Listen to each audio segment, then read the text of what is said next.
Wisconsin is home to 12 First Nations communities, including the Oneida Nation of Wisconsin, Potawatomi Nation, Ojibwa Nation communities, Stockbridge Munsee Band of the Mohican Nation, and the Brothertown Indian Nation. We acknowledge the First Nations people of Wisconsin. So I'm excited to welcome you here tonight to celebrate the 50th anniversary of Title IX. It is hard to believe that only 50 years ago, this federal law took effect, which states, "No person shall, on the basis of sex, be excluded from participation in, be denied the benefits of, or be subjected to discrimination under any educational program or activity." This means equal access to academic programs, extracurricular activities, clubs, athletics, and much more. While our country has made great progress in the last 50 years, we have much more work to do. And that is why we are joining forces at the university and in the community to raise awareness to the work that still needs to be done, and why 2 years ago we established the Institute for Women's Leadership at UW-Green Bay. I hope you take some time and learn more about this institute at UW-Green Bay, as we want our region to know that this is the place to go for networking, leadership training specialized for women wanting to advance in their careers, personal and professional development, and support to help women achieve their goals. As Title IX was a pivotal step in achieving equity for women in the educational setting and in women's sports, I am pleased to introduce to you tonight one of our spectacular women leaders at UW-Green Bay, Abby Sutherland, head coach for our women's volleyball team and senior women's administrator for UW-Green Bay Athletics. Coach Sutherland and a dedicated committee put together a phenomenal panel of speakers for you tonight.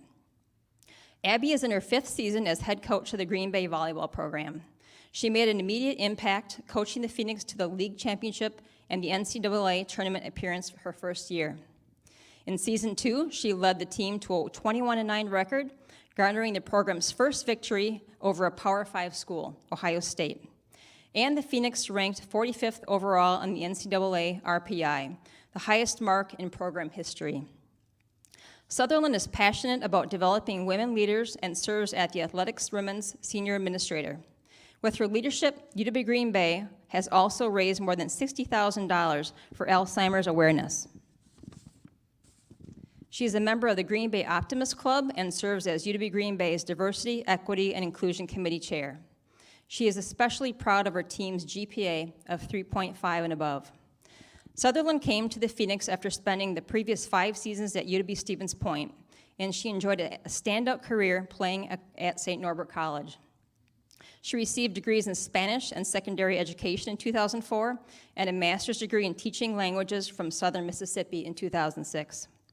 Sutherland is also a graduate of the 2019 NCAA Women's Coaches Academy, a 4-day educational training designed for women coaches to increase their individual effectiveness by learning advanced skills and strategies that directly affect their personal and team success.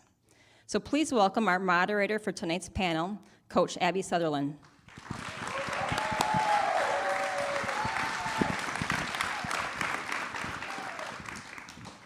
Testing. It works. Hi, everybody. Thank you, Cheryl. Before we get started, I would like to introduce the Chancellor.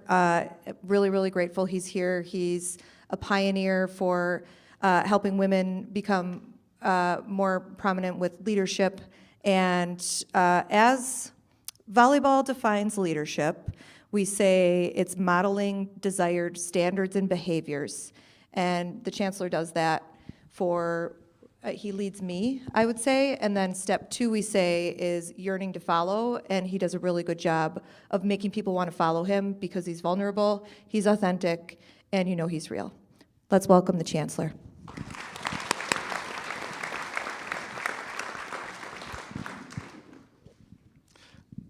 Thanks, I'm not sure what to say after that. That's, it's very meaningful for me to be here tonight, and I will do my best to say why. I have a funny relationship with Christopher Paquette, who really is in charge, primarily he does a lot of things for the university, but one of us is to help make sure we have great policies. And I will be honest with you, when I took this job, I wasn't in love with policies. because I always felt you just do the right thing. You try to do the right thing, and sometimes I get caught by assuming that everyone's going to do the right thing and try to do the right thing. It's difficult when everyone believes the right thing is something different. And Title IX, to me, is an amazing example of what happens when you make a great policy. We shouldn't need it. Right? To me, what Cheryl read is unbelievable. We have to write that down. But if we look back 50 years ago at UW Green Bay, look at the leadership of UW Green Bay 50 years ago, look at the leadership now. Look at the number of women's sports, look at the number of women's sports now. Look at the number of students who are women, and look at the number of students who are women now. That policy made a difference. It's really, really important that we take a minute to celebrate that, to hear from amazing leaders in our community and beyond, and understand why at the forefront of this was at educational institutions. Right? Because in my opinion, education empowers. Right? And I think Coach Sutherland I would turn right back to you. I watch how she coaches, and coaches, I think, is a metaphor for what she really does for the students on the UW Green Bay volleyball team. She demonstrates amazing leadership, and she empowers them, and I see it every time she interacts with them.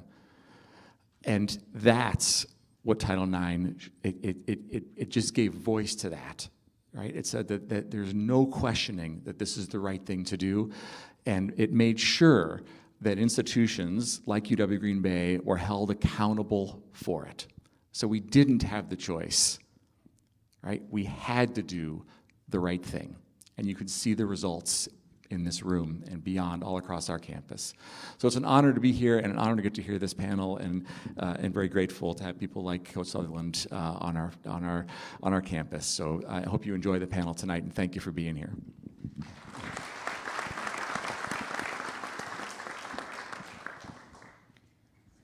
So we want to hear a lot of stories. I think that's what makes things exciting with the panel. We'll be asking questions to help with that. Before, though, we've got an expert on Title IX. I was a little nervous to be a moderator at first because I do know things about Title IX, but I don't know enough, and I don't feel confident enough to speak about the history. But thankfully, we have Christopher Paquette here, who is the Assistant Vice Chancellor for Policy and Compliance and our Title IX Coordinator. So I'm going to start with asking you a few questions, and then I'm going to introduce the rest of the women. Christopher, can you just give a brief introduction to Title IX, and what is one thing you wish more people knew about Title IX? Thank you, Coach. So I think the important thing is, obviously we have panelists here, we have a lot of members of the audience who are athletes. Most commonly we associate Title IX with athletics. That is where it's most public. But when you read when you heard what Cheryl had said, athletics isn't part of that code. It is about accessibility. And it's hard for people to believe, and those of us who are of a certain age, 72 doesn't seem that long ago. But for the younger people in the audience, it wasn't about whether or not you could have equal locker rooms or equal resources. It was about whether or not a school could say, no, we will not take female students. And what Title IX did, like the Chancellor said, is basically said to everyone, you have to do the right thing. You have to allow accessibility to education regardless of gender. So I did a little statistical, not a lot, because I promised you I won't, but a little statistical. Between 70 and 2012, the number of women who received bachelor degrees tripled. That is directly as a result of Title IX. So I think it's really important, and while we're going to spend a lot of time speaking about the impact that Title IX had in athletic careers and how that works, it is about access. One of the most significant things that is going on, and I think for those of you who maybe follow it, right now we're going through rulemaking again on the federal level for Title IX and what it means in the world of sexual misconduct. And basically in 2011, the Department of Justice, through the Office of Civil Rights Compliance, issued a Dear Colleagues letter that said sexual misconduct was so prevalent on the college campuses that it represented a barrier based on gender. And that's how significant that sexual misconduct had become on campuses, that the federal government said we have to apply Title IX rights. So that's how we get into some of where we're at right now, with Title IX being very much attached to sexual misconduct and due process and judicial conduct. So I think when we talk about it in terms of athletics, a very important, very public piece. But another thing to remember is it was as recently, and again, some of us, 1996 doesn't seem that long ago, Tiffany, it really wasn't, but in 1996, Title IX had to be invoked in a federal case against Virginia Military Institution, 1996, to compel the entrance of female cadets into that institution. So this is not the distant past. I mean, this is a law that continues to have applicability throughout higher education and all education. I got caught in hearing Tracy tell stories earlier because the news is here, which is wonderful for our university. But I'm going to get fired up as we continue to talk. Christopher, can you talk about just highlights of the history of Title IX? And then also before that, it's important that everyone knows, like when I went to the Women's Coaches Academy, it was 4 days, and it's working on keeping women in coaching. But they were really big on talking about Title IX and the men who support us. So it's not women saying, this is us women, this is what we need to be doing. We couldn't have done this without people like Christopher, people like the Chancellor, who are supporting us and working to pass that law. And so that was a big part of Title IX. We couldn't have done it without men, and that's a big message as well. But if you want to talk a little bit about the history of Title IX and things you think are important. Okay, without repeating myself, again, I think that the most important, the most significant history is this is only 50 years old. Now, in the overall context of the federal government, when we think about things like the ADA, when we think about things like equal employment opportunity, those things, ADA in its inception, not in its current function, but those things predated this. So there are, again, when we think about gender equality in education, it just amazes me that we're only talking about a 50-year period of time and how far we have come in that 50-year period of time. And the accessibility and the equality that we shouldn't have to be, to echo what the Chancellor says, we shouldn't have to be compelled to that, but it gives somebody the right. It doesn't mean that somebody's trying to do the wrong thing, but it gives somebody a platform to come in and say, I think my rights have been violated and I need to put you to your proof, institution. You have to prove to me that they're not. Thank you. And we'll have Christopher chime in because he is just full of information, which I really appreciate. We also have Tiffany Paulman, Jeannie Stengel, and Tracy Arndt with us. Let's give them a round of applause. I'm fortunate to coach Tiffany on the volleyball team, and her story is incredible, just with her background of working hard and putting in what the team needs to get where we want to be. Just thinking about getting to know Tiffany as a person since 2019 when you came on your recruiting trip, and she's the type of person who says she's going to do something and she follows through. And where she is now as a player, where she's one of the best players on our team, to where she started as a freshman, just speaks testament to her strength as a woman. And I just really think you're going to be an incredible woman leader. You are now, but wherever you get a job, everything that you've done to pave the way for Green Bay volleyball is going to be in your professional career. And I've also gotten to know your mom a little bit. I know she's a strong woman, Julie. She led, a program called Strong Women, Strong Coffee. And so Tiffany gets some great messaging from her mother. And so we're excited to hear your perspective. You have really grown up knowing about opportunity, whereas we have two other women from other generations who will have perspective on their stories. And then also we've got Jeannie Stengel. And she is a Hall of Fame women's basketball player for UW Green Bay, so that's pretty great, isn't it?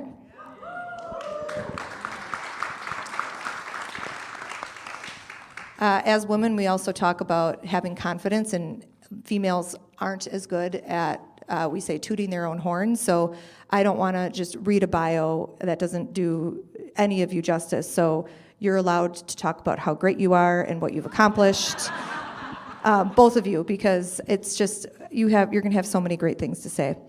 And then we have Tracy Arndt, who swam for Wisconsin around the time of the Title IX passage, but her story is very unique and inspiring, and I think it will open a lot of eyes of some of the younger females who are in here. And she grew up in the Green Bay area, correct? Correct. Yes, and you learned to swim on the bay. In the bay. Okay, in the bay. Pretty great. So I'm going to open up for questions to hear the stories. So how did you get involved in your sport as a young girl? Did you have schools recruiting you? What opportunities were there? Who were your role models? So just telling some stories. Well, I'm the oldest, so I'll start. I'm a pre-Title IX athlete. I'm 70 years old, so Title IX was when I was 20. I started swimming in the shores of Green Bay, and my parents had a cottage out there that my dad built, and every summer he would teach us all how to swim because he had to be water safe if you lived on the water. Every winter we forgot how to swim. Every summer he'd teach us how to swim. And when I was 8, lo and behold, you could take lessons at the YMCA, which I did. And that was probably the only time I was recruited to be a part of the Green Bay YMCA swim team. It was really the only organized sport that was available to us. And I participated in that till I was a senior in high school. I was pretty good at it. I have a lot of ribbons and medals and trophies that I brought home. And all my friends were on the team. We just had a really great time. Tracy, do you have a microphone you can hop on, I think, Do I? over there? Oh. There we go. Do you want me to start over? Did you hear that? Okay. Is it on? Yes. All right. When I went to high school, there were no sports for women. You could be a cheerleader, or we did have track. But this was in the 60s, and those were the only two opportunities we had. We were cheerleaders for football and basketball, and that's all we were able to do. When I was a senior in high school, I won the 50-yard freestyle at a national meet, which was a pretty big deal.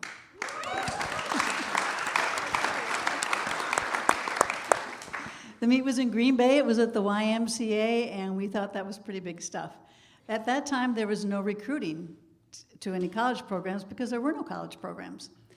So I went off to college. I went to UW-Madison, and I discovered that there was intramural swimming for women, and it was at the bottom, if you know anything about Madison, Lathrop Hall. It's this little bitty pool, about the half size of a competitive pool, no lines in the bottom, and if you're a competitive swimmer, you need the lines because you're going to go straight, and it wasn't very competitive. So I started going out to the natatorium to swim. It was a new building, pretty exciting, and had 8-lane pool, lines down the bottom, big diving well, and I would go out there and practice during free swim. And one day I went out there, and the young coach, his name was Jack Pettinger of the men's team, saw me swimming, and he said, "Would you like to practice with the men?" I was like, okay. And he said, "And I want you to go out there and swim 2,000 yards of backstroke." Well, that's 80 lengths of the pool backstroke. And for some reason, I did that. Then I got out of the pool, and he said to me, "You know, you'd be a pretty good swimmer if you lost some weight." I hear your gasps, but I say that because this was the time. This is what it was like back in the late 60s. And I said, well, I didn't say anything about the weight, of course, and I don't think I lost any. But anyway, I started to come down to the natatorium to practice with the men's team, but this was a fairly new building at this point, and they had a really nice team locker room for men, and they had a really nice locker room for the recreation majors. If you're a Phi Ed major, you got to use that. Because I was in the School of Agriculture and not a recreation major, I couldn't use that recreation locker room. There was no women's locker room. So when I came to practice, I changed in the coach's bathroom. Those were my facilities. I had no, they didn't give you a cap, they didn't give you a suit, they didn't give you warm-ups, they didn't give you anything. Now the guys had suits and that sort of thing, but not for me. There was one other young woman, Delynn, and she was a diver. So Delynn and she practiced with the guys in the diving well, and I was with the men. It was fun, basically fun. Delynn and I went to a couple of meets, and at one of the meets, we scored more than the men's team, so we were feeling pretty good about that. But we had no support. There was no support system for us. We weren't supported academically. We weren't supported in transportation. It was a really, really different time. I stopped swimming in '72 after an injury. And, one thing I did get to do, I went on a training trip with the men. They went to Florida, and we swam with Indiana, and there was Mark Spitz. Now, any of you seen those commercials where Mark Spitz, he's pretty old now, he has my color hair. Anyway, he was a big deal back then, so that was pretty exciting. But there just wasn't the team spirit. And about 20 years ago, Wisconsin had a reunion for the female swimmers, and they invited some of us back that had participated in athletics prior to Title IX, and they gave us letters, varsity letters.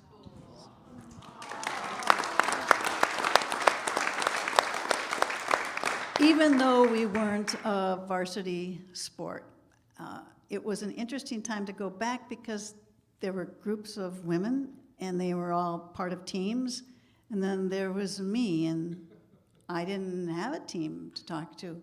But it was a really interesting perspective for me too, because so much had happened. My daughter is 40-ish, and she was recruited by Michigan to swim. She had a scholarship, and she got the gears, the caps, the competition suits, the parkas, the bags, the transportation, all of that. And that was one generation. So a lot has changed since then. But you also have to understand that back then we had the Vietnam War going on. I mean, you sat around and you watched, listened to programs where they drew the numbers for if your draft number, and you had classmates that were drafted. We were just at that, I was just at that age where women started not wearing bras. We thought that was pretty cool that we could not wear bras. I mean, really racy stuff we did. So it was a really different time. When I was in my senior year in college, I went to the medical school. I was interested in becoming a physician. And I can remember the interview. It was with an older gentleman. And we were talking about medical school. And he said to me, "Now, do you understand that if you take the place, you might take the place of a man who's going to support his family?" I was like, "Oh, okay." I'd never been told by my parents that I could not do something. And so I'm saying that just because it was a real fight for women back then. It wasn't, we didn't really have the opportunities that you all have now. It was a very different time. I'm really happy at the progress we've made. I'm not regretful that I didn't have those opportunities because I think I made them in other ways. I learned a lot from being an athlete. I learned that I was competitive. I learned how to work hard. I learned how to have respect for the team at the YMCA. I learned that hard work does pay off, and I learned, I think what was most important, that winning feels really good. And once you win, you want that feeling again and again. And losing is a good lesson. But when you want it in other parts of your life as well, and I think that's what's pushed me as I've grown up into being the person I am. I mean, I like to win, I like to play, and that's kind of my story.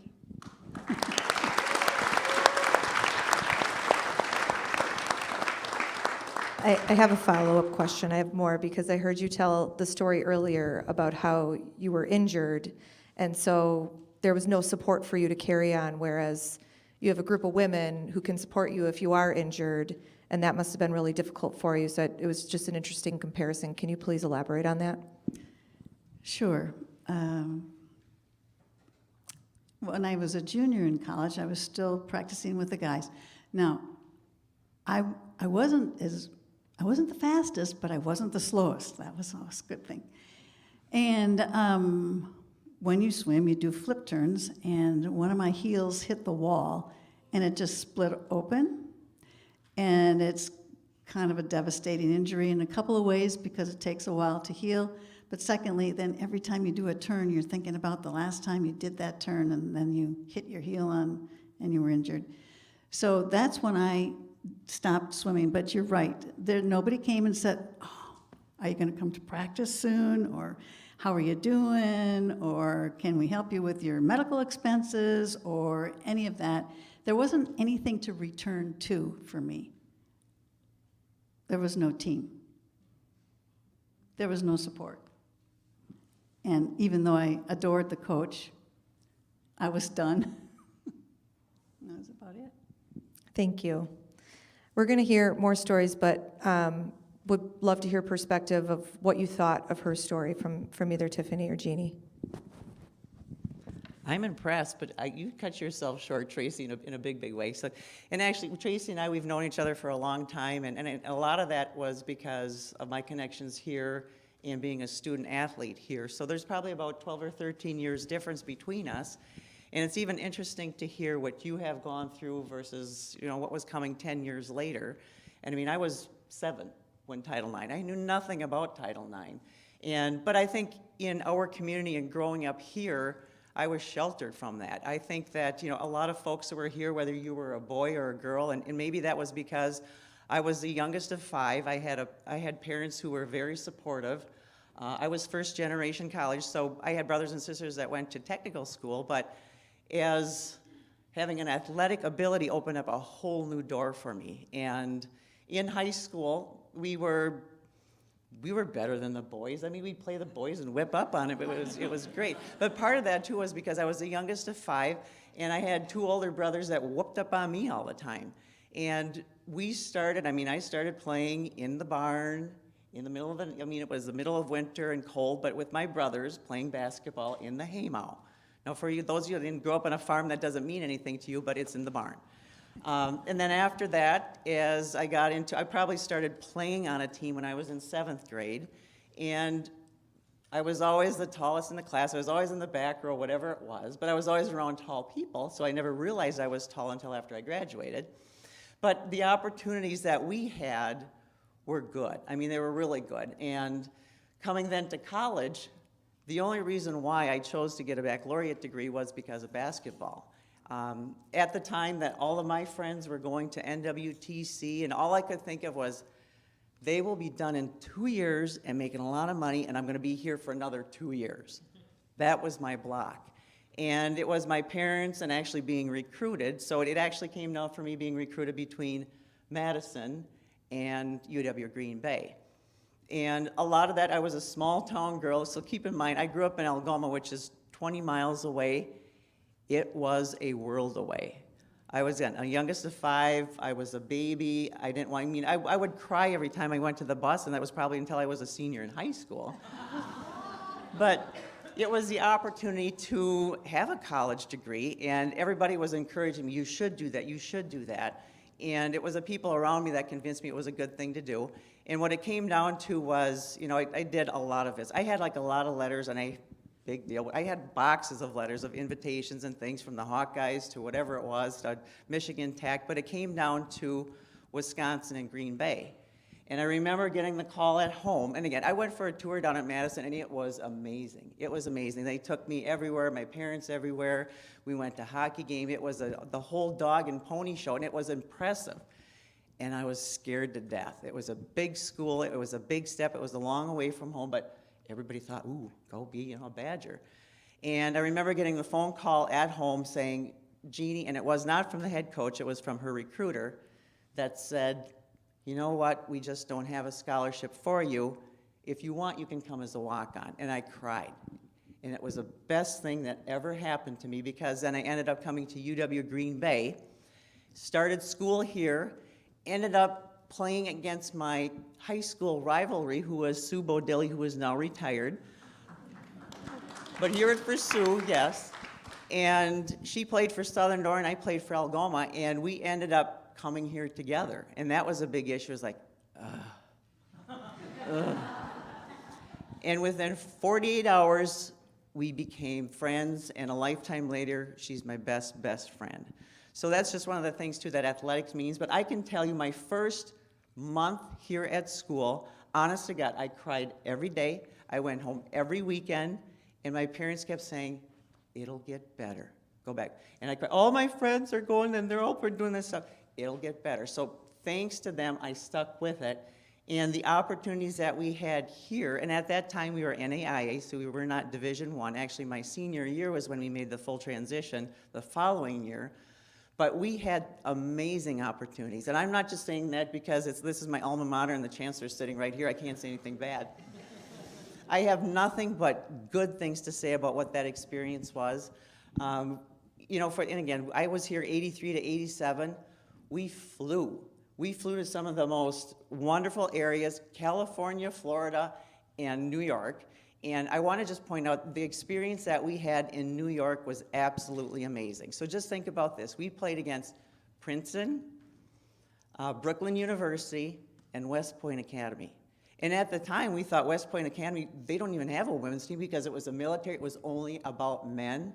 But it was the most amazing experience ever. Part of the deal, too, was that one of our players had a brother who lived there, so we went everywhere. We were standing and looking up at the Twin Towers. I mean, we were at the New York Stock Exchange. We went to towns. I mean, everything that you ever wanted, and it was all planned out for us, and it was beautiful. I would have never had that opportunity if I did not participate as a student athlete here. So I'm forever grateful to my alma mater, but I will say the reason why that happened was Coach Carol Hammerly, who was our first SWA. I played in that role later when I came back to work here. But she was just a true advocate for women and would not say no. She started the No Limits banquet, of which your mother was a recipient. I believe you were also a recipient, just honoring women in the community that were doing great things for women. So as a student athlete, I never really felt the impact. I mean, yeah, the guys had a bigger locker room, and I mean, we just had a sweaty little stinky thing, but we still had our own locker room, so that was a step up. We traveled well. We didn't have the budgets, obviously. I mean, I see what you guys have. Oh, golly. But I'm proud of everything that you do. But again, that's where the tradition started here, and we always had a great program. We still have a wonderful program. And I know that's a lot of weight on your shoulders, but you carry it very well. I still support the program. I'm a season ticket holder.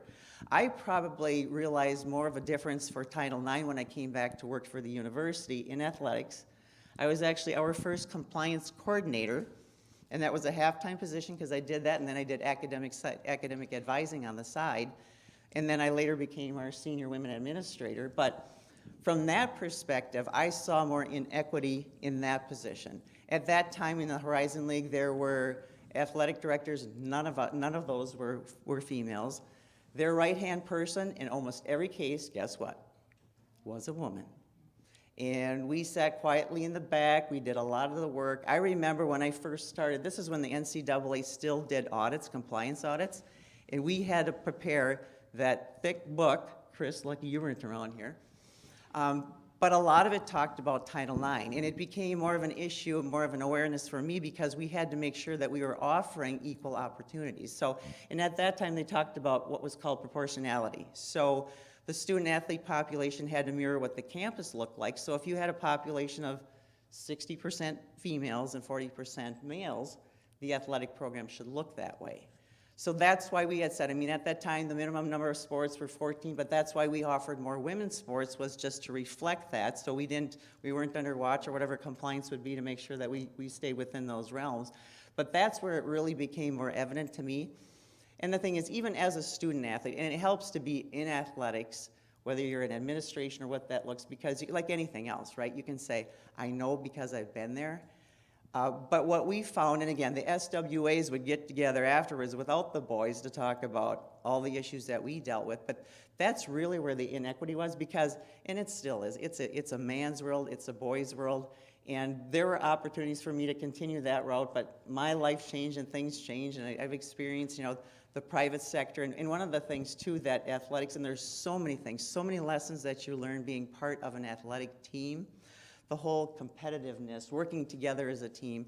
And actually, the first job that I was offered when I graduated was working for IBM. And they told me at the time, and I mean, you went through all these testing things, and when you talk about structure, about the blue suit, and you had to look like a man when you started to work. But they went to the point to say, we actually look for student athletes to hire because we know you have the skill set for something that's going to take a lot of pressure, a lot of stress, a lot of time management, and that's going to be this job. So you've already gone through that training. We know you can do that. We can teach you the other stuff. So that, again, was something that was an opportunity that was presented to me because I was a student athlete. And again, IBM back in 1987 was a man's world. That's why we dressed up looking like men, but we had to wear pantyhose, okay? But it's still the dark suit with the white, and again, it was that whole issue, and then coming back and working for the university, it was me more about, I understood what the student athlete went through because I had gone through it. But now as an administrator, it was a whole different level of responsibility to say, well, now I have 230 student athletes to look after what that means for what they're trying to do. So that's probably the biggest difference that I saw with Title IX. But again, I was in a very fortunate situation of being able, and again, Carol Hammerly, if you haven't watched her video, watch the video, because she was an advocate. I mean, and we talked about things, it just wasn't about, Abby, it was about how do we find more female coaches that can do this, and what tools do we give them to help them?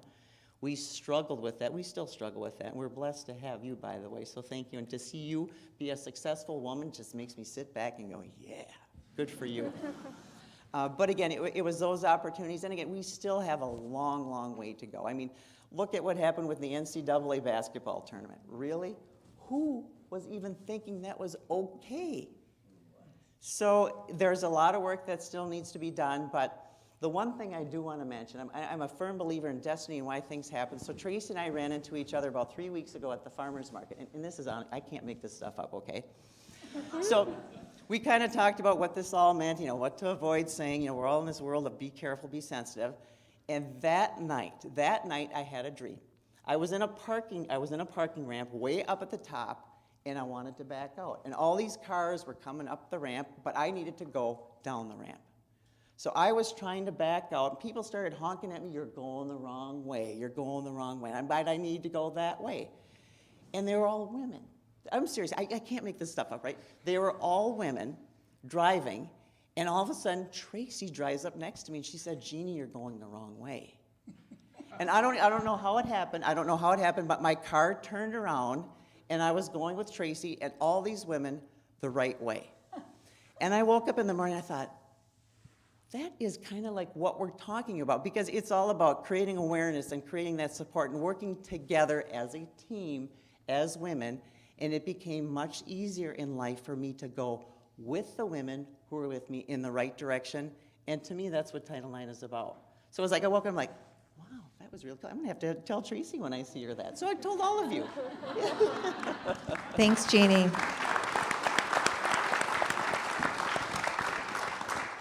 My very first day on the job in 2018, the women's basketball team had a selection show at Green Bay Distillery, and there were hundreds of fans at the Green Bay Distillery waiting to see where the women's basketball team would go. And it was just such an encouraging first day on the job because of how supportive the community of Green Bay is for women's athletics.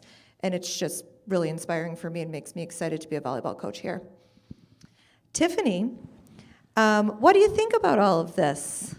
I was really excited to hear both of your stories today, and Coach and I were actually just talking about resilience the other day, and I think that is a word that I would put for both of you is resilience, because where I'm at right now, if I have a problem or an injury, I could find 2 people at least to help me with that problem, and to think that you didn't have those resources to even help you with an injury or the mental blockage to get over that injury, it's really inspiring that you shared your story, and just hearing the different perspective that you have, and then you as well with such a successful career, and then also coming back and helping Green Bay from an administrative perspective. I work at the front desk in the office, so I get to see a little bit. I will hire you. I will hire you. I'm right across the street. Seriously, we'll talk. Just hearing your perspective too from beyond athletics and being a woman out in the real world per se, and how resilient both of you have been is really exciting, and I'm excited to share my story and to think that you both have paved the way for me to be where I am right now. So thank you for that.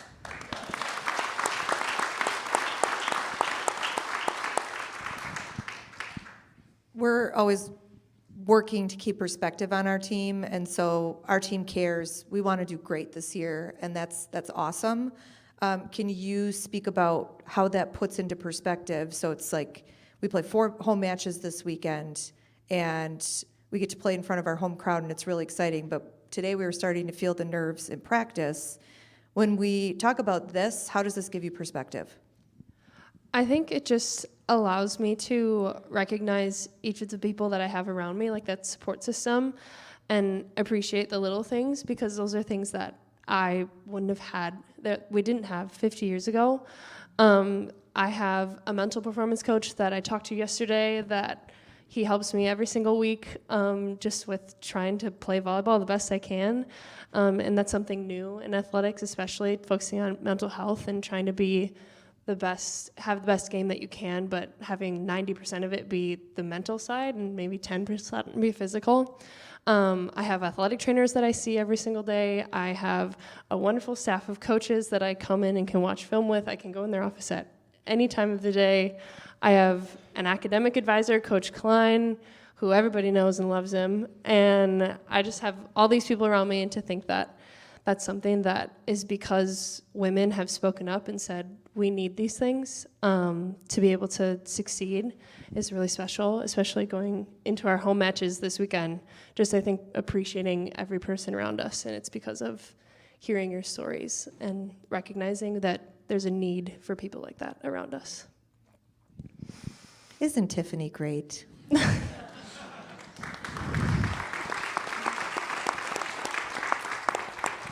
Tiffany, can you give us a little bit more about your story and relate it back to what this means in relation to Title IX? Yeah, so my story, I didn't start playing volleyball until I was like 12, 13, which is a little bit late for most people. I was playing soccer for most of my life. I could play any sport I wanted to in an organized setting. So I was playing soccer and decided to switch over to volleyball as I went into high school.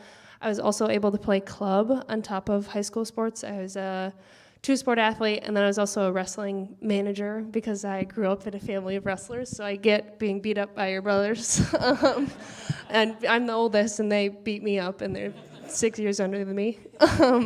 So I was able to play soccer and volleyball in high school, and then I was able to do track as well. And then I started playing club and started the recruiting process going into my junior year of high school. And it was scary. I get the same thing. I was going all over the country. I went out to Washington. I went to Washington, D.C. to look at Georgetown. And I remember our call very well with Coach Abby. It was you were hired very recently, and then Corey was hired maybe like a week after we called. And I was on the way home from a different recruiting visit, and Coach Abby talked a lot about empowering women and getting fans at games, which I think relates exactly to what we're talking about now, and just getting exposure for women's athletics. And I remember that was different than any other coach, because I always asked, what's your goal for the team? Because you're 16 and you want to ask the right questions. And that's what you said instead of trying to say, oh, we're going to win a championship, like every other coach says. So I think that's really special to recognize you as a leader wanting to highlight women too, beyond just playing the sport. So I ended up committing as a walk-on going into my senior year of high school. Played my senior year, came here in 2019. I redshirted my first year. Didn't play, but I think it's the best experience I could have ever had because now I get to stay for longer. And we always talk about being a learner in the gym, and being a redshirt, that's like the perfect time, is just to absorb everything that you can in the gym. And then we unfortunately got sent home for COVID in my going into spring. So that kind of changed college athletics and also just college in general as a whole. But coming back, we've been able to have an incredible amount of resources. Like I said, my mental performance coaches, at one point I was talking with a dietitian who works for the Packers, just to talk about how to eat right as an athlete, which is something too that I can't imagine would have even 30 years ago. I have strength coaches that I talk to every other day that always try and make us better on the court. So now I'm in my senior year now, and we're going to play some great matches this weekend. Please come. We play at 7 on Friday. So I think just thinking about how all these opportunities that I've had is ultimately because women like you have spoken up and said, this is what we need, and have gone through so many different obstacles that I personally, as an athlete, have not experienced many obstacles about being a woman athlete. And I'm incredibly grateful for you and also your teammates, and then the men that supported you on your swim team as well, that gave you kind of that opportunity to just feel welcome on a team. But yeah, that's my Thanks, story. Tiffany. Yeah.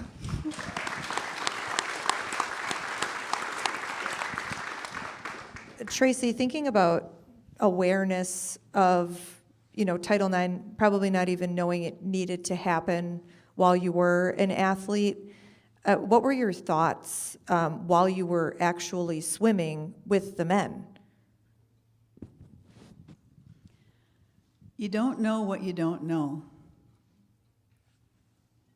It's interesting to think that there was a time when the opportunity for women to have that athletic experience and all that brings with it wasn't available, that the culture in general didn't feel like that having the opportunity to compete, to be athletically healthy, to be mentally healthy, to understand what it means to work out and practice, and the mental health, that those opportunities weren't even a glimmer in anybody's eye, that wasn't a thing. It's really hard to think back that far. And, I don't know, like I said, I didn't know what I didn't know, other than there was a beginning of a women's movement back then. But I didn't understand what the implications might be for me as a female athlete, or what it would be for the future of women. So when you ask me what I thought about it, I didn't really think so much about it, other than the fact that I did really think it was very wrong that I couldn't use that dang FIAD locker room and had to use the coach's bathroom. Yeah. That makes complete sense. You didn't know the future. What does it mean to you to hear Tiffany talking about her experience? Well, I'm thrilled, actually, because again, your experience here will form your lifetime ahead of you, and will give you so many skills that you will find useful that you don't even know that you have. And I think it's developing all of that as a person, as a woman, will be so helpful as you move forward. And I'm just thrilled for all of you. I'm thrilled not only for the uniforms that you get and the bags and all that stuff, but and the opportunity to practice, but for what it's going to mean as you develop into your own person. And that's a really special opportunity. So I'm really thrilled for you all. Do any of you have women leaders who are really important in your life? That's a big thing I've got on this blue paper here, is the lack of women coaches in the NCAA. So this is from 2018, but of the 3,500 women's NCAA sports, only 1,463 are women coaches. And so I didn't realize that that was an issue until I went to the conference. There's nothing wrong with men coaches. I'm not saying that, but there's a reason that women get out of coaching, because there's stresses to provide for your family, and you're the one who has to raise the kids. One of my best friends is the coach at Loyola, and she had a baby in July, and she's coaching in season right now. She brings her baby, beautiful baby, my goddaughter, Lucy, with her. And I'm so inspired by her, because I didn't realize what a big deal that was, that women have to put in so much extra to work to be leaders, and it's hard to just get a leadership position. It's harder for a female. So I guess any thoughts on that from our panel? I can go. You talked about my mom. It's my mom. She is a business owner. And as well as my dad too. My whole family's business owners, actually. But my mom, she led Strong Women, Strong Coffee, and I learned a lot from that experience alone. Like, I learned that you cannot buy land as a woman without the signature of a man until 1982, right, Mom? So I've learned a lot from her, and then just watching her run a business is really special. And then the support that she gets from my stepdad as well, and that they want to see that in my future relationships too, of just being a strong woman and knowing what you want and going and getting it, is what I've learned most from my mom. So I think my mom is my number one leader.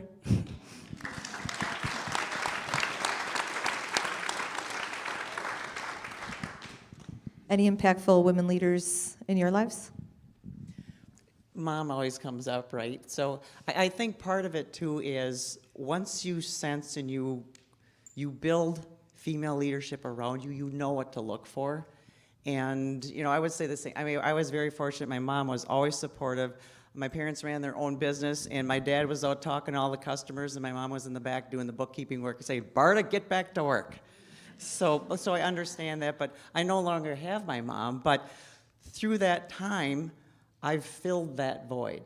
And, I look out into this community right now. I've already mentioned Sue Bodelli, who has, when you're an athlete and you're an athlete together, and for all of you who are here, you go through the highest of times and you go through the lowest of times.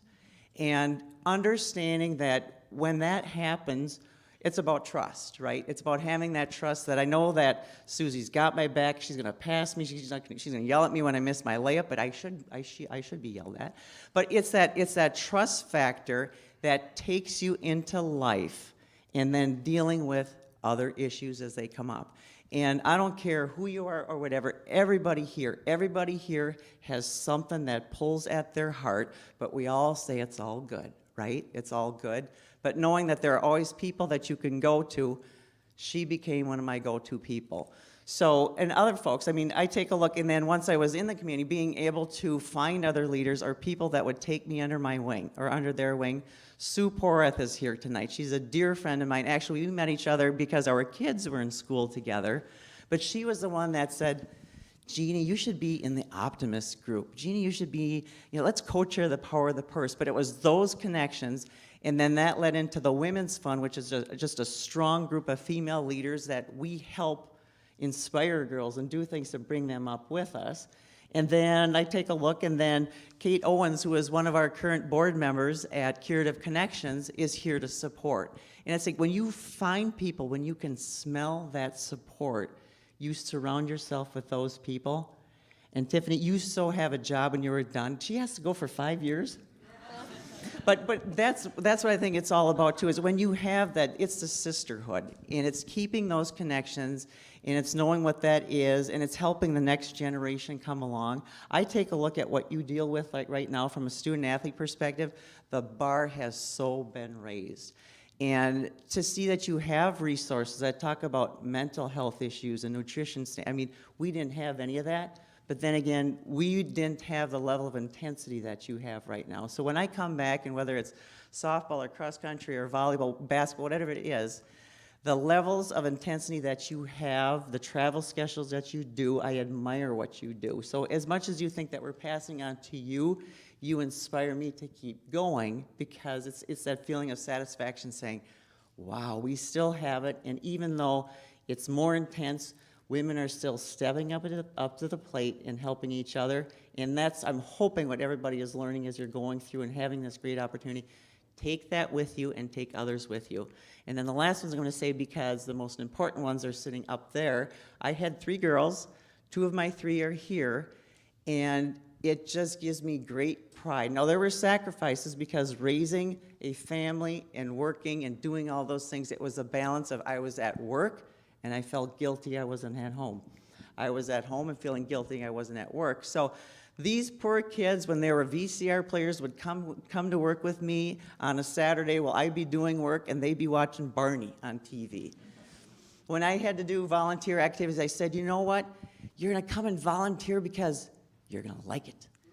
But they have learned things, and for me, the most proud moment that I have is to see each one of them, all so very different, but they are strong, they support one another. What I like is when we get together, and they don't always talk to me, but they'll go off and talk to each other. I'm like, what a beautiful thing, what a beautiful thing.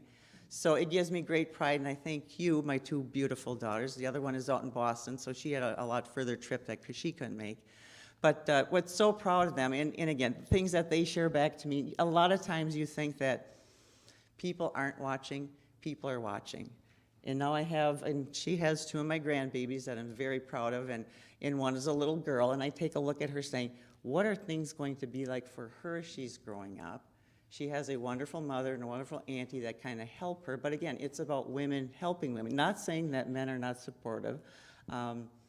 In most of my career, I was very fortunate, because in almost every job I had, I always reported to either the president or the CEO, and in most cases that was a man. So it's not always about women either, but it's about understanding who those people are who can take you under your wing to help you get to that next level, realize what that is, but never forget about what you leave behind or what you're building for the future.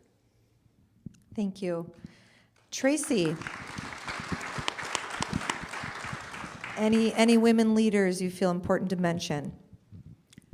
Well, mothers must be a big deal, because just like you've had amazing mothers, I have an amazing mother also. And I watched my mother from a very early age and witnessed her life of service to this community and to student athletes and to the women's basketball program and to the women in the men and women in the St. Norbert music program. And for me, it affirmed the value of the journey that we all go through, but it also demonstrated to me, I don't think there's been an organization, a nonprofit in the city of Green Bay that my mother hasn't touched in some way. And having that as a legacy, yes, it's a lot to live up to, but it also demonstrates the importance of being a leader and how to get people to follow you and doing good in the community and giving back to those that make this a great place to live.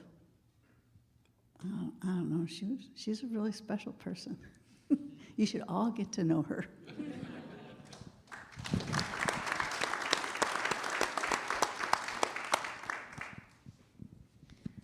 Okay, moving on. What is still missing or changes still needed for further equity? Or is there any good news you want to talk about?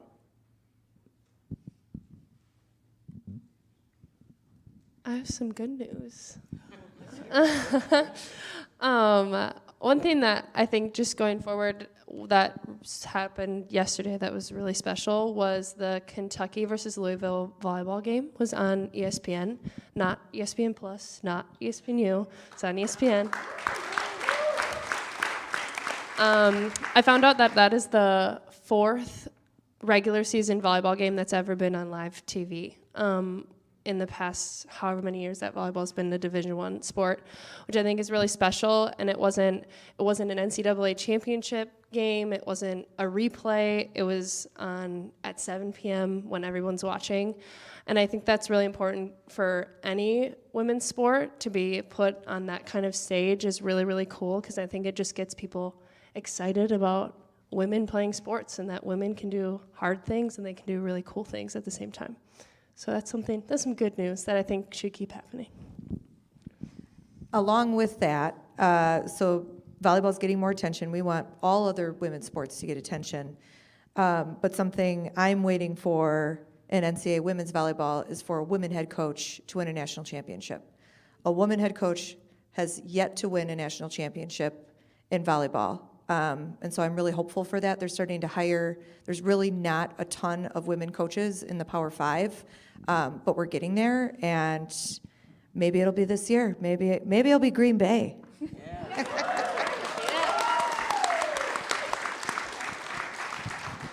Can I just make a comment about coaching? I coached swimming at Ashwaubenon for about 20 years, both boys and the girls teams. And I think about the support that the school now gives coaches. I find it to be incredibly wonderful, I guess. I can remember jumping into coaching. I was asked to coach the girls team, and I was looking for an assistant coach, and UWGB had a wonderful team, and I knew some of the men that were swimming here, so I approached one of them, and he said, yeah, he'd be happy to help coach the girls. And I went to the athletic director and said I'd found this really great guy, and he knew a lot about swimming, and I was sure he'd be a great addition to the team. And he said, you can't have a man coach swimming. I'm like, why?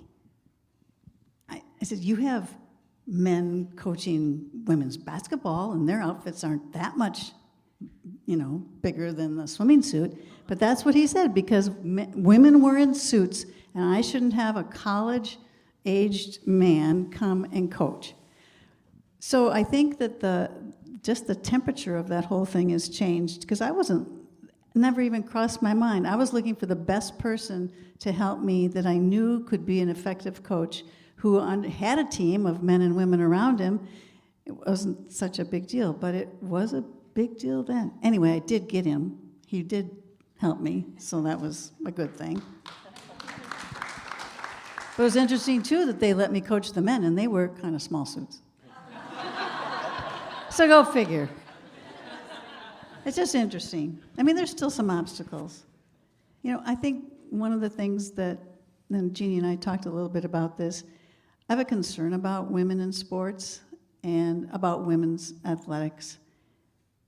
And I don't know whether to it's the transgender issue. Are you glad I said it, Bridget? Because, and you all know about it, but it just concerns me. I'm not here to judge a transgender person one way or the other. That's not what I worry about, but I worry about the opportunities for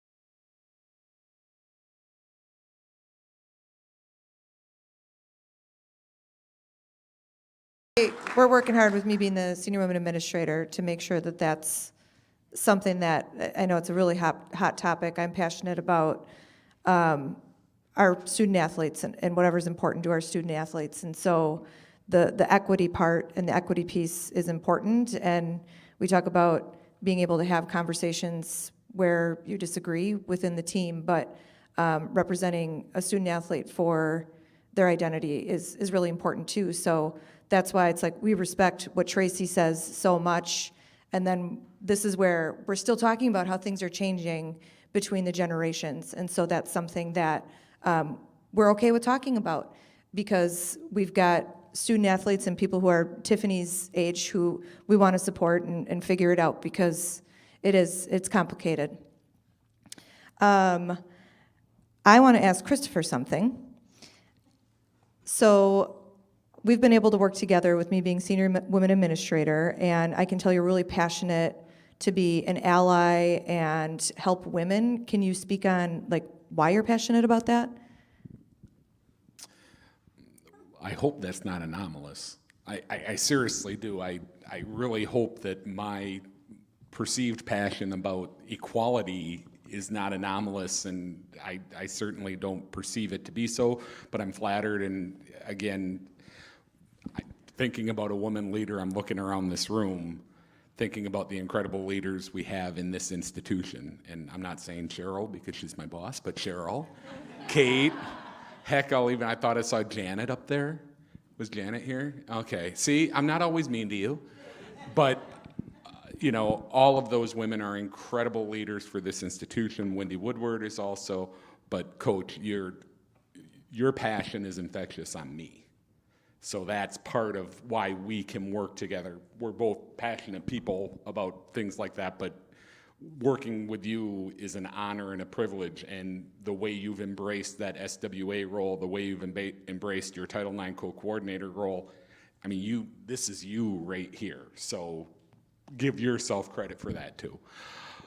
That being said, one of the things that struck me as I heard everybody talk, and I heard particularly, we start with Tracy and then we hear Jeannie, and they're generationally different. So we have Tracy, who didn't even have female teams. We have Jeannie, who came in and had, the advent of collegiate athletics on a competitive level. And now we have Tiffany and the young ladies who are here today. And it just speaks to the empowerment. It speaks to the empowerment.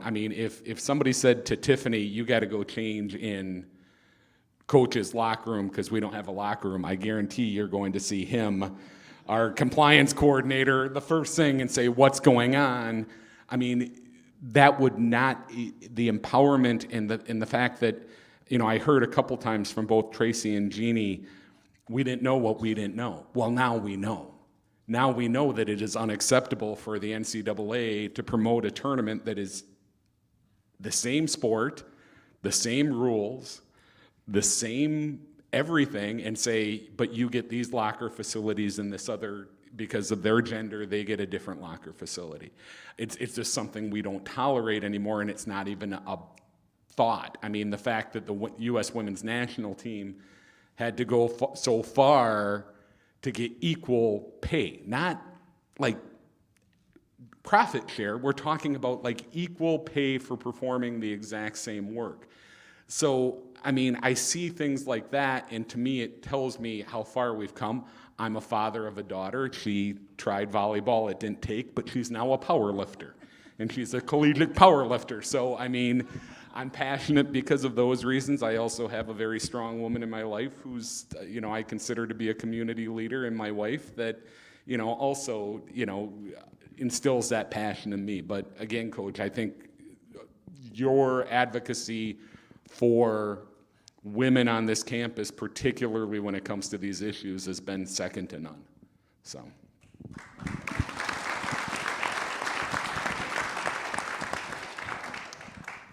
As you get older, I realize the importance of, being a woman leader. I've said that, but I'm just hoping to make an impact, and I'm so thankful for everyone that came out today. We've put a lot of hard work in from starting in May, lots and lots of emails. We said we weren't going to do many emails, and then there ended up being a lot of emails. We tried to use Microsoft Teams, but we did at times. So Alexis, is Alexis here? And you might have class. Alexis is the one who designed the t-shirts that you all got. So raise your hand, Alexis. It's been really fulfilling for me to see her become a leader and take things on. And so please be loud and proud when you're wearing those. In general, I'm curious. I want to keep asking questions. I want to talk to the student athletes about what they thought about this event, hopefully just bringing light to the history and what it means. I'm also looking at a woman that I coached at UW-Stevens Point, Sarah, who's right there, who I'm so thankful to have that relationship, and she's an example of another strong woman. So I just hope people leave here inspired and continue to have a conversation. Before we exit, we're going to ask questions, and you're not off the hook. We're not going to just sit here and no one's going to ask a question, because we have some incredible people up here who have stories and thoughts. So we have a roaming person with questions. Yes. Can we please get some questions?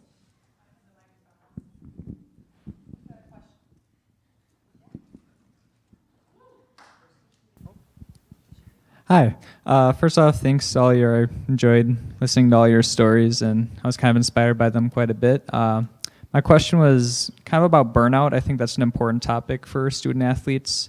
My mom, she was going to be a collegiate athlete. She wanted to be a swimmer, but she got a lot of burnout because back then there wasn't a lot of support for her.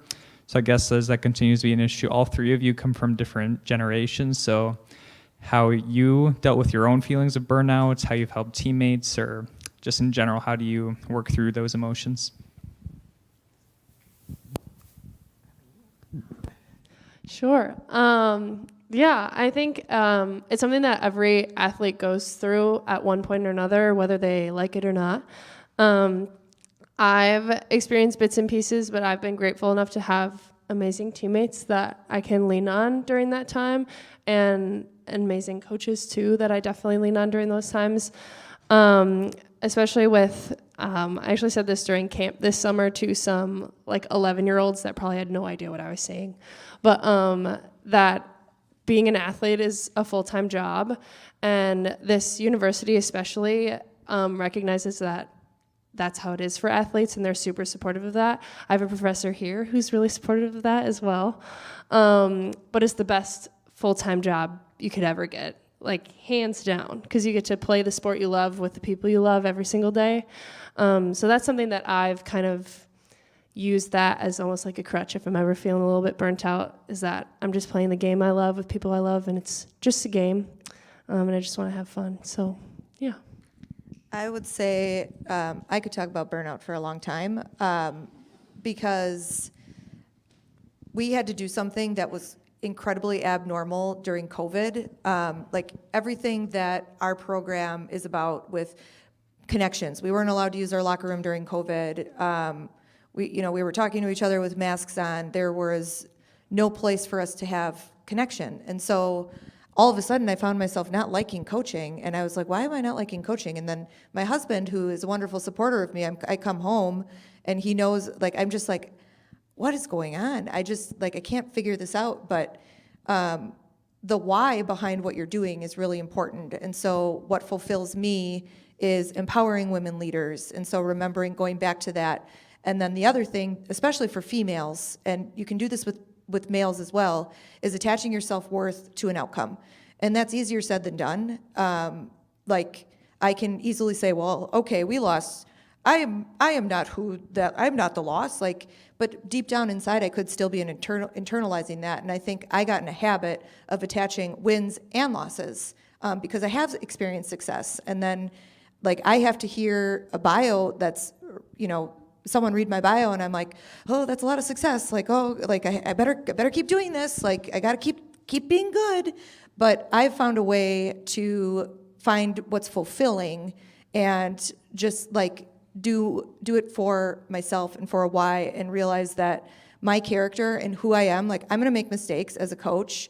I am trying to talk to these women every day. I'm Cora, if she's here, I've called her every day, acting like a lunatic, trying to, figure things out.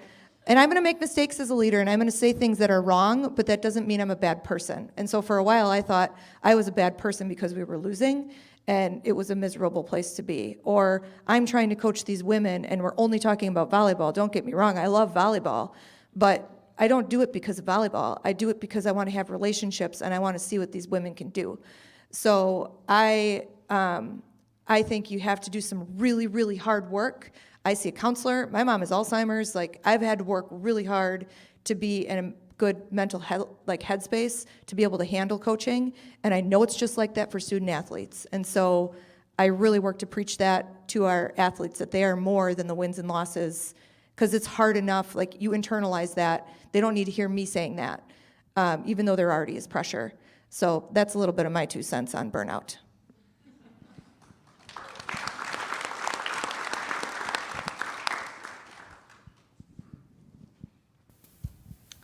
Yeah. Continuing from the burnout issue. And first, I would like to know that we are talking about the past and present of Title IX. And I'm a professor here in journalism, and I could find out two things that can differentiate the past and present. And I found out that Tiffany mentioned that you got some regular mental coaching, right? And I want to know whether in the present, whether female athletes had some kind of regular mental coaching. Yeah. And also, I'd like to add that we have Dr. Morrissey and we have Dr. Alan Chu. We have really great psychology program. I know that our program might help you for the mental support. But I want to know about the past. How about the past? How do you get any mental coaching? Tracy kind of talked about that a little bit. Yeah. It's one thing to play the game, and it's another thing to teach the game. Yeah. And like when my kids were little, I helped, and it was more or less just to give them the support they need, because I knew they were there for the companionship and ice cream, and the coach was there to say, you got to play harder. So I was more like the balance. For me, I took those coaching skills into my professional life. And I take a look at now in the leadership role that I have right now, and I'm to the point where, and again, life is continual learning, right? Bridget, we talk about this, continuing to learn, expand yourself, to challenge yourselves, and again, continue to do that. You know, and we talk about what the future is to have a voice. Have a voice and keep pushing, because we all are going to fall, right? So what we talk about, like in our leadership teams, fall forward. We work with people that are struggling with Alzheimer's, with brain injuries. And again, the challenges in life, and I think, and Tracy mentioned this, sports teaches you perseverance. And you take that into life, because life is going to throw challenges at you, things that you expect and things that you do not. But it's more about how do you rebound from that, and what does that mean? And I think sports really teach you that. We talk about mentoring and coaching and all those things. And I think a lot is in my leadership role of all the other things that I have to do. And Chris, your wife is wonderful, because I work with his wife. She does work for us.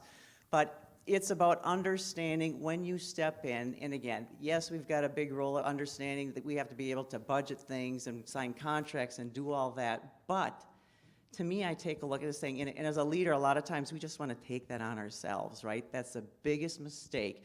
If you are a good leader, you surround yourself with good people, let them do what's in their wheelhouse and understand what your role is. I just went through, when I first started this position, I went through some leadership training, and what that person was, he's like, Jeannie, grant yourself grace. You know, I was 3 days into the job, and I couldn't figure out how to run the place. And he just said, you're a leader, you are now the orchestra conductor. And the more I understood that, and again, it comes back to trust, the more that I understood about my leadership team, and to say, you run with that. You are the expert. If you need someone to say, atta girl, that's the right thing, or atta boy, that's why I'm here. But I think those are the skills when you talk about coaching. I am a coach every day.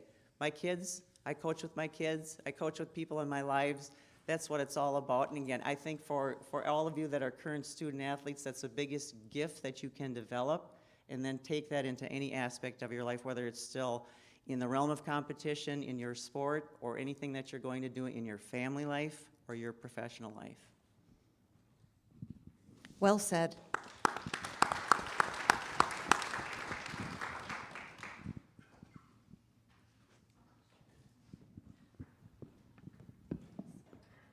Hi.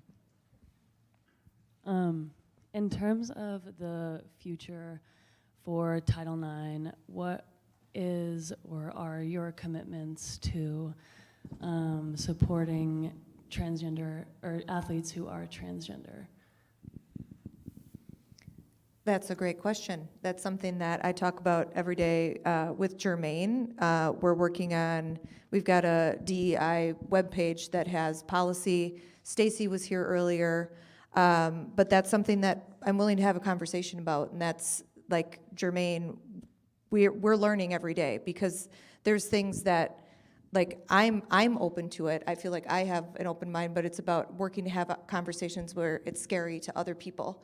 And so, like, I think no matter what, people need to feel supported, and they need to be seen and heard, and they need to be able to be themselves. And so, talking with Josh and Jermaine, that's something that we feel is really important. And that's something, like, I'm still learning. Like, it's not like I love talking about it because I'm not, I feel it's the same thing about Title IX. I'm not as educated about it as I want to be, but I'm not scared to talk about it, because I'm willing to have those tough conversations. And so we're having those every day, and we're working to be better. Like I'm on Zoom calls as senior women administrator to work to learn, because what's most important is that our student athletes feel safe and that they want to come here. And so for me, as in my admin role, that's what's most important. And that's something that we can talk about with our volleyball team. Because I'm sure people have questions, and you're a brave enough young woman on our volleyball team who's willing to have those conversations.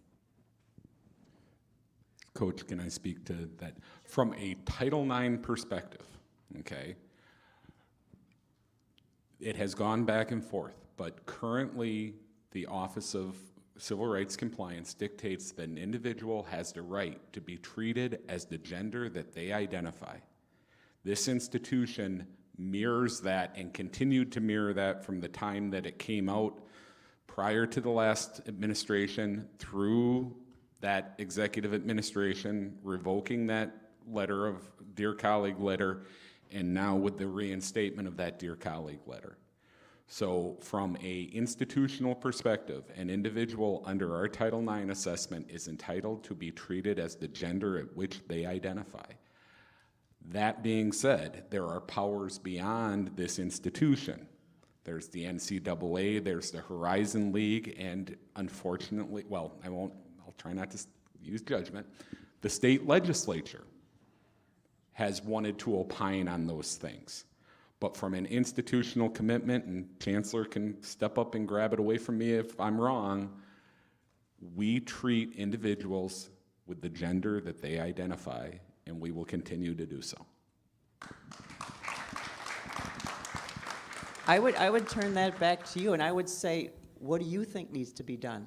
What are the challenges? And again, don't always be looking up to say, what do other people think? You're the next generation that's coming in, dealing with issues that are new for all of us. So my advice to you is start a voice and start sharing your information, share where you stand, and help educate other people on where you're at. Right, of course. Yeah, and I try to do that, as I'm sure my teammates and coaches can testify. I'm very outspoken, and I try to not only encourage knowledge, but enforce it in a way. But yeah, I mean, per this conversation, trans women are women, and I love hearing that you're in support of this as somebody who deals with legislation. And I'd love to talk to you more about what support means to you in terms of these things. But yeah, no, you're right, and I'm trying.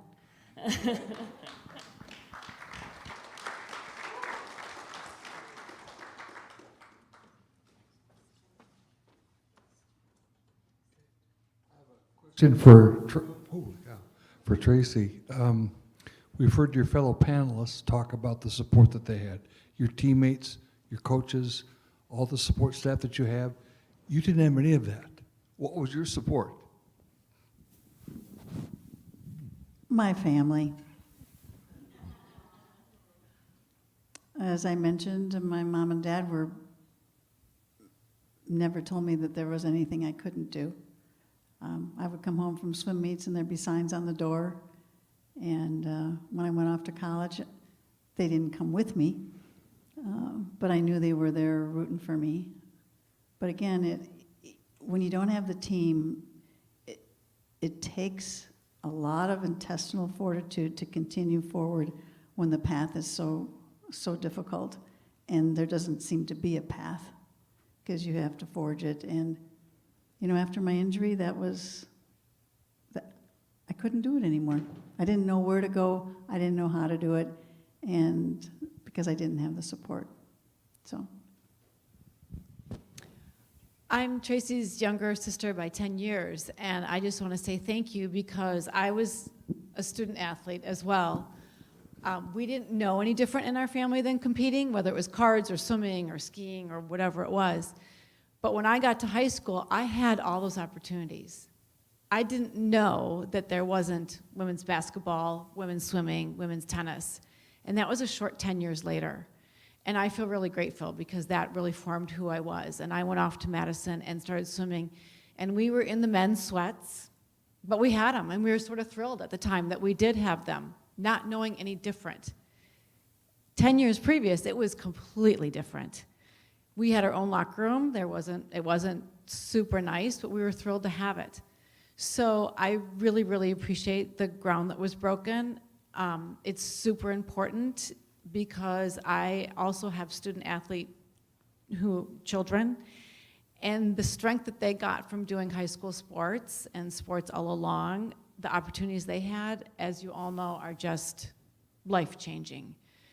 And to think that it wasn't always this way, in my family it was always this way, but to think that it wasn't this way outside of my family and to hear these stories that I've heard over and over, it still is shocking to me. But thank you so much.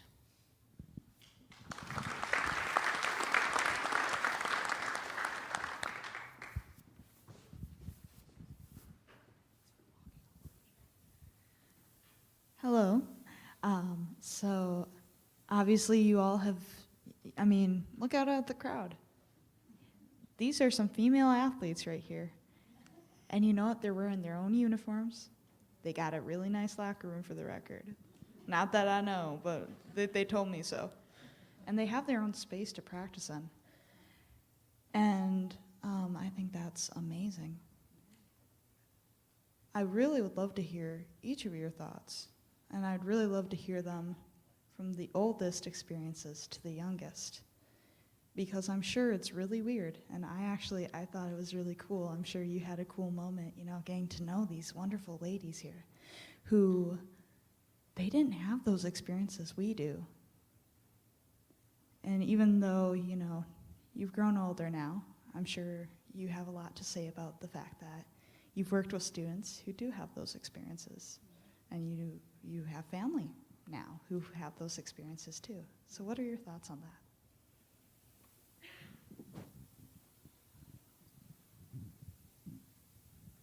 A lot has changed, and it's all for the good. And I don't look back and regret that I didn't have those opportunities. I feel like I've taken advantage of life. I've made my choices. I learned a lot when I was on the Green Bay YMCA swim team, the value of competition and what it teaches you. I have children that are all athletes, and I've watched them grow into their sports and grow as people with more support than what I had, obviously. It has been, it's a journey. It's just a journey. There's more to do, but we've come an awfully long way. And as I said, I don't sit back and think, boy, I didn't have sweats or I didn't have a locker room. I think back and I say, I had an amazing coach. I got to meet some amazing people. I had a lifelong friend in that person, and he meant a lot to me, and he meant a lot to my children. Those are the things that I remember now, and it's just another step in the journey. And I look forward to seeing what my grandchildren are going to be doing with their sports, because I only have one swimmer, but that's okay. Everyone on this panel has been incredibly inspiring, and it wasn't part of the plans. I want to also thank Dr. Warner, Dr. Laura Warner. She's put a lot of work in behind the scenes for this. Yes, Caitlin Hendrickson, who's not here right now because she had virtual, children, and that's something women deal with on a daily basis as well as working to be a leader and also run a family. She did a ton of work, and then Amanda, thank you, working with you. I think the big message is especially women, you can do whatever you want to do and go and do it. And I hope that there's women leaders in your lives that inspire you to go do and be whatever you want to be. And we're just so appreciative to those who have paved the way for us. Thank you very much.